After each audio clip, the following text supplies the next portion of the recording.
দেশের বিভিন্ন অনিয়ম, দুর্নীতি কিংবা অসঙ্গতি নিয়ে বিশ্ববিদ্যালয়ের শিক্ষকদের মাথা ব্যথা না থাকলেও যখন নিজেদের পকেটে হাত পড়েছে তখন কি আর চুপ থাকা যায়? ছোটবেলা থেকে আমরা একটা কথা শুনে আসছি, তা হলো যারা সরকারি চাকরি করে তারা চাকরি শেষে রিটায়ারমেন্টের পরে পেনশন পান। সরকারি চাকরির প্রতি মানুষের প্রবল আকর্ষণের অন্যতম একটি কারণ ছিল এই পেনশন। বুড়ো বয়সে আয় যখন থাকবে না তখনও সরকার নিয়মিত মাসিক একটি টাকা পেনশন হিসেবে দিবে সকল সরকারি চাকরিজীবীদের। যেহেতু এই সুবিধাটা শুধুমাত্র সরকারি চাকরিজীবীরাই পেতেন, তাই বেসরকারি চাকরিজীবীদের কথা মাথায় রেখে সরকার গেল বছর সকলের জন্য একটি সর্বজনীন পেনশন স্কিমের ব্যবস্থা করে থাকে, যেখানে সর্বনিম্ন 18 বছর থেকে 50 বছরের মধ্যে যে কেউ এই সুবিধা নিয়ে নিজের 60 বছর বয়সের পর থেকে প্রতি মাসে তার নির্ধারিত স্কিম অনুযায়ী আজীবন পেনশন পেতে থাকবে। এমনকি সে মারা গেলেও সর্বমোট 15 বছর তার নমিনি একই পরিমাণ পেনশন পাবে। আজকের পর্বে এই সর্বজনীন পেনশন স্কিমের খুঁটিনাটি বিষয় নিয়ে নয়, হঠাৎ করে কেন এই পেনশন স্কিমটি এতটা আলোচিত কিংবা সমালোচিত হচ্ছে সেই বিষয় নিয়ে আজকে আলোচনা। সর্বজনীন পেনশন স্কিম নিয়ে আপনাদের বিস্তারিত জানার আগ্রহ থাকলে কমেন্ট করে জানাতে পারেন। লাভ ক্ষতির পুরো বিষয়টা তখন আলাদাভাবে দেখানোর চেষ্টা করব। কাগজে কলমে দেখলে সবারই মনে হয় যারা সরকারি চাকরি করে না এমন সবার জন্যই এমন একটি উদ্যোগ বেশ উৎসাহব্যঞ্জক ও লাভজনক।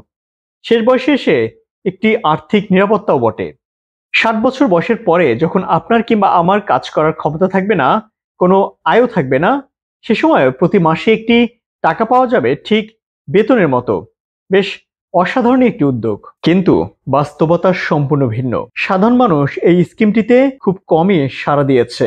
স্কিম চালু হওয়ার 10.5 মাসে সর্বজনীন পেনশনে যুক্ত হয়েছে মাত্র 3.5 লাখ মানুষ। জমা পড়েছে মাত্র 100 কোটি টাকা। সরকারি এমন একটি উদ্যোগকে কেন সাধারণ মানুষ স্বাগত জানালো না, সেই আলাপে পরে আসছি। এখন আসি সর্বজনীন এই পেনশন স্কিমে কেন সরকারি কর্মকর্তা কর্মচারীদের যুক্ত করা হলো, কেনই বা তারা, বিশেষ করে সরকারি বিশ্ববিদ্যালয়ের শিক্ষকরা এই পেনশন স্কিমের ব্যাপক বিরোধিতা করে আন্দোলন শুরু করলো। মূলত সর্বজনীন পেনশন স্কিম করা হয়েছিল বেসরকারি চাকরিজীবীদের জন্য। শুরুতে ঘোষণাও দেওয়া হয়েছিল এটি সরকারি চাকরিজীবীদের জন্য নয়। যখন দেখা গেল সাধারণ মানুষ সেখানে তেমন কোনো সাড়া দিচ্ছে না, তখন এই ফান্ডকে চাঙ্গা করতে আর বাজেটের উপর থেকে পেনশনের বিশাল অঙ্কের চাপ সরাতে এবছর এই প্রজেক্টে সরকারি চাকরিজীবীদের অন্তর্ভুক্ত করার সিদ্ধান্ত নেওয়া হয়।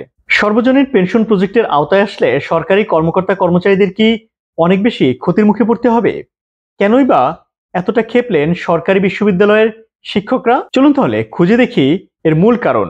তবে শুরুতে সর্বজনীন পেনশন স্কিম সম্পর্কে একটি প্রাথমিক ধারণা দিয়ে নেই।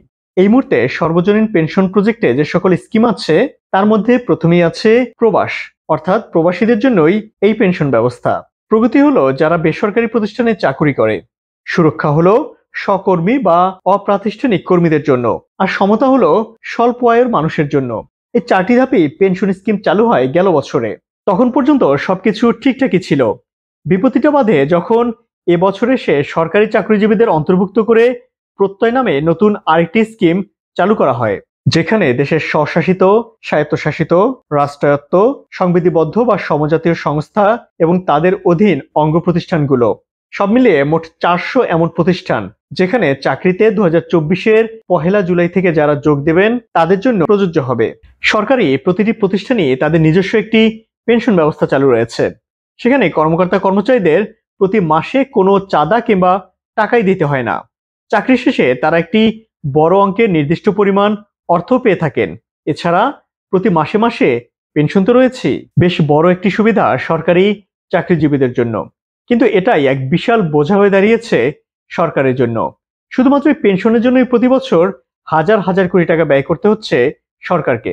2024-25 অর্থ বছরে বাজেটে অবসর ভাতা ও আনুতোষিক অথবা পেনশন খাতে বরাদ্দ রাখা হয়েছে 36,902 কোটি টাকা। তার মানে মাথা ব্যথার যথেষ্ট কারণ তো আছে। আর তাই মাছের তেলে মাছ ভাজার বুদ্ধি নিয়ে সরকার সবাইকে অন্তর্ভুক্ত করে প্রতি মাসে আয়ের 10% বা সর্বোচ্চ 5,000 টাকা জমা নিয়ে পেনশন দেওয়ার এই পদ্ধতি চালু করে, যেখানে সরকারি প্রতিষ্ঠান থেকেও সমপরিমাণ টাকা দেয়া হবে।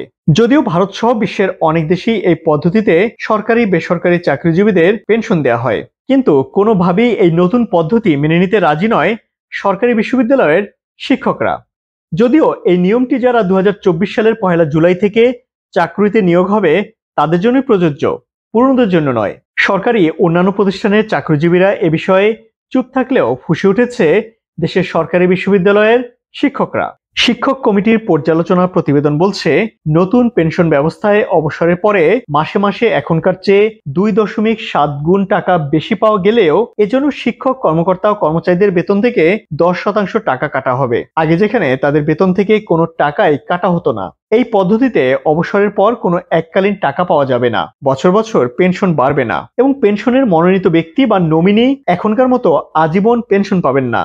আরো কয়েকটি সুবিধা না থাকার বিষয়টি উল্লেখ করে শিক্ষকরা বলছেন, সব মিলিয়ে নতুন ব্যবস্থায় শিক্ষকদের সুবিধা কমে যাবে। সরকারি প্রতিষ্ঠানের কর্মকর্তা কর্মচারীরা সহ বিশ্ববিদ্যালয়ের শিক্ষকরা এখন পেনশনের সঙ্গে বছরে 2টি উৎসব ভাতা ও 1টি বৈশাখী ভাতা এবং মাসে মাসে চিকিৎসা ভাতা পান। নতুন ব্যবস্থায় বিষয়টি নিয়ে কিছু বলা হয়নি। দেশের বিভিন্ন অনিয়ম, দুর্নীতি কিংবা অসঙ্গতি নিয়ে বিশ্ববিদ্যালয়ের শিক্ষকদের মাথা ব্যথা না থাকলেও যখন নিজেদের পকেটে হাত পড়েছে তখন কি আর চুপ থাকা যায়? তাই দেশব্যাপী আন্দোলন, ক্লাস বর্জন চলছে সবকটি পাবলিক বিশ্ববিদ্যালয়ে।